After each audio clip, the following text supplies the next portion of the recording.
नमस्कार, मंडल news bulletin में आपका स्वागत है। आइए पेश करते हैं आज के प्रमुख मुख्य समाचार।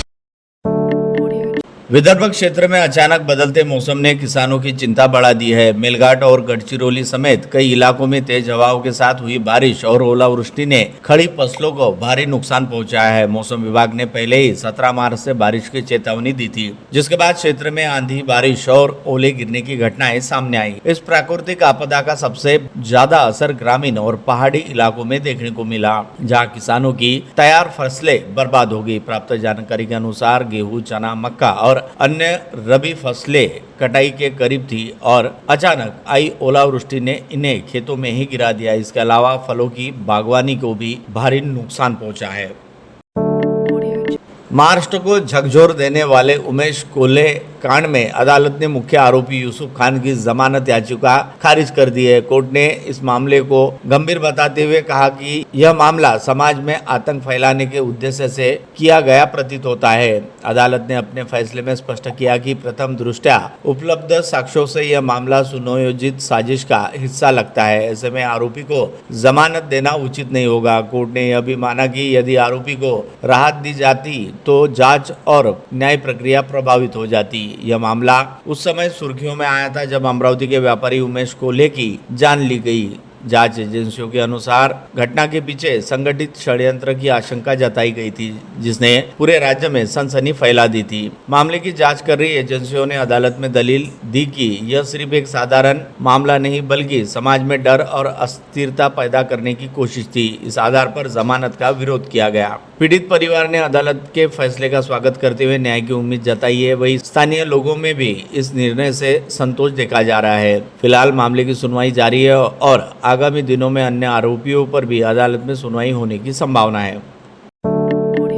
अमरावती शहर की अपराध शाखा ने मादक पदार्थों के खिलाफ बड़ी कार्रवाई करते हुए मेफेड्रॉन एमडी ड्रग्स की अवैध तस्करी करने वाले गिरोह का भंडाफोड़ किया है। इस कार्रवाई में मुंबई से ड्रग्स की सप्लाई करने वाले मुख्य आरोपी सहित 2 लोगों को गिरफ्तार किया गया है। पुलिस आयुक्त के निर्देश पर शहर में मादक पदार्थों के खिलाफ जीरो टॉलरेंस नीति के तहत अभियान चलाया जा रहा है। इस क्रम में पुलिस निरीक्षक संदीप चौहान के नेतृत्व में अपराध शाखा की टीम ने गुप्त सूचना और तकनीकी विश्लेषण के आधार पर कार्रवाई को अंजाम दिया। प्राप्त जानकारी के अनुसार 20 मार्च को क्राइम ब्रांच को मुखबिर से सूचना मिली कि मुंबई के माहिम निवासी अजीम सहद शेख अमरावती में एमडी ड्रग सप्लाई करने वाला मुख्य सरगना है। उसके साथ अमरावती के गौलीपुरा निवासी शेख समीर शेख आमिर भी इस अवैध धंधे में शामिल है। सूचना के आधार पर पुलिस टीम ने लालगढ़ से नवसारी रिंग रोड क्षेत्र में जाल बिछाया। शाम के समय दोनों आरोपी मौके पर पहुंचे, जहां पुलिस ने उन्हें हिरासत में लेकर तलाशी ली। तलाशी के दौरान आरोपियों के पास से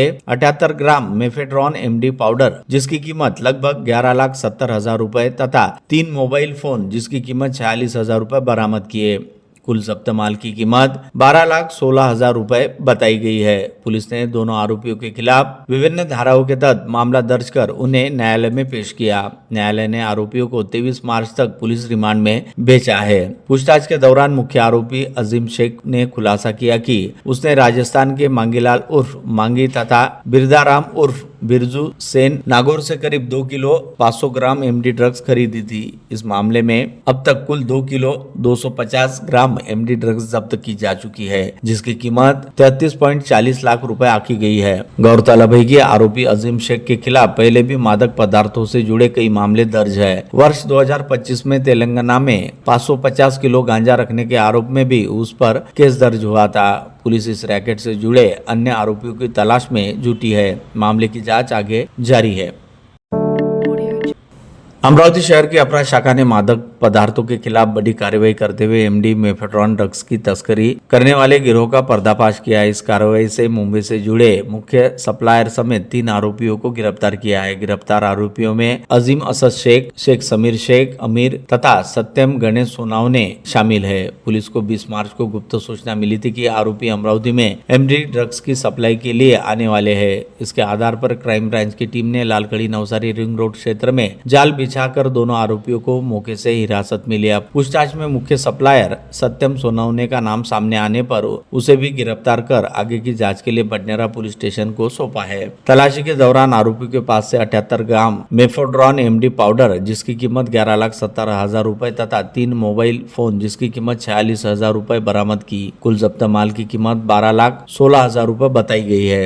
पुलिस ने आरोपियों के खिलाफ विभिन्न धाराओं के तहत मामला दर्ज कर उन्हें न्यायालय में पेश किया। पुलिस के अनुसार वर्ष 2026 में अब तक एमडी से जुड़े 7 प्रकरण दर्ज किए जा चुके हैं, जिनमें कुल 2 किलो 352 ग्राम मादक पदार्थ जब्त किया गया तथा 28 आरोपियों के खिलाफ कार्रवाई की गई। कई आरोपियों पर 1 से अधिक मामले दर्ज है। पुलिस आयुक्त के निर्देश पर शहर में मादक पदार्थों के खिलाफ कार्रवाई तेज कर दी गई। ड्रग्स कारोबार में शामिल आरोपी और उनके परिजनों की चल अचल संपत्तियों तथा बैंक खातों की जांच की जा रही है। जानकारी मिलने पर कानून के तहत संपत्ति जब्त करने की प्रक्रिया शुरू की जाएगी। साथ ही आरोपियों के खिलाफ मौका एमपीडी सहित अन्य कड़े कानूनों के तहत कार्रवाई करने का प्रस्ताव भी तैयार किया जा रहा है।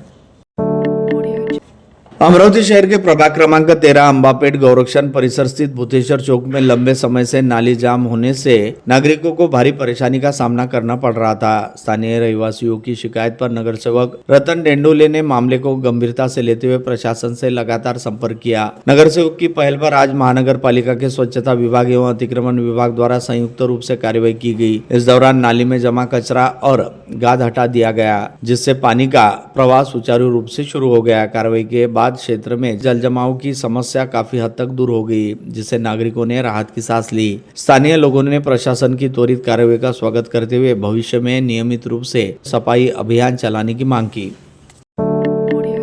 अमरावती शहर के प्रभाग क्रमांक 1 अंतर्गत शेगांव राटगांव परिसर में खाली पड़ी जमीन पर हो रहे कथित अवैध अतिक्रमण और देशमुख गंदे पानी की गंभीर समस्या को लेकर नगर सेवक उर्फ चंद्रकांत एडवोकेट खेड़कर आक्रामक हो गए। उन्होंने इस संबंध में महापौर को पत्र लिखकर आगामी आम सभा में इस मुद्दे पर तत्कालीन चर्चा कराने की मांग की। पत्र में खेड़कर ने आरोप लगाया कि क्षेत्र सर्वे 2 स्थित जवर लेआउट की खुली जगह पर कुछ बाहरी व्यक्तियों द्वारा अवैध कब्जा करने का प्रयास किया जा रहा है। इतना ही नहीं, स्थानीय नागरिकों को धमकाने के मामले भी सामने आ रहे हैं, जिससे क्षेत्र में भय का वातावरण बना हुआ है। साथ ही अर्जुन नगर परिसर में सावित्रीपुरम विकास कार्य में सांडपानी की निकासी की कोई ठोस व्यवस्था नहीं की गई। इसके कारण गंदा पानी जमा हो रहा है। नागरिकों को स्वास्थ्य संबंधी खतरे का सामना करना पड़ रहा है। स्थानीय लोग कई बार महानगर पालिका के चक्कर लगा चुके हैं, लेकिन अब तक इस समस्या का समाधान नहीं हो चुका है। नगर सेवक ने नगर रचना विभाग की कार्य प्रणाली पर भी सवाल उठाते हुए कहा है कि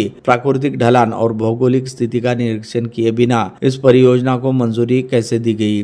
गलत नियोजन के कारण क्षेत्र में जल जमाव की स्थिति उत्पन्न हो गई। खेड़कर ने महापौर से मांग की है कि दोनों गंभीर मुद्दों पर आम सभा में विस्तृत चर्चा कर तत्काल निर्णय लिया जाए। अतिक्रमण करने वालों के खिलाफ सख्त कार्रवाई कर नागरिकों में फैली दहशत दूर की जाए और सांडपानी की समस्या का अस्थायी समाधान किया जाए। उन्होंने चेतावनी दी कि यदि प्रशासन ने समय रहते ध्यान नहीं दिया तो नागरिकों में आक्रोश बढ़ सकता है।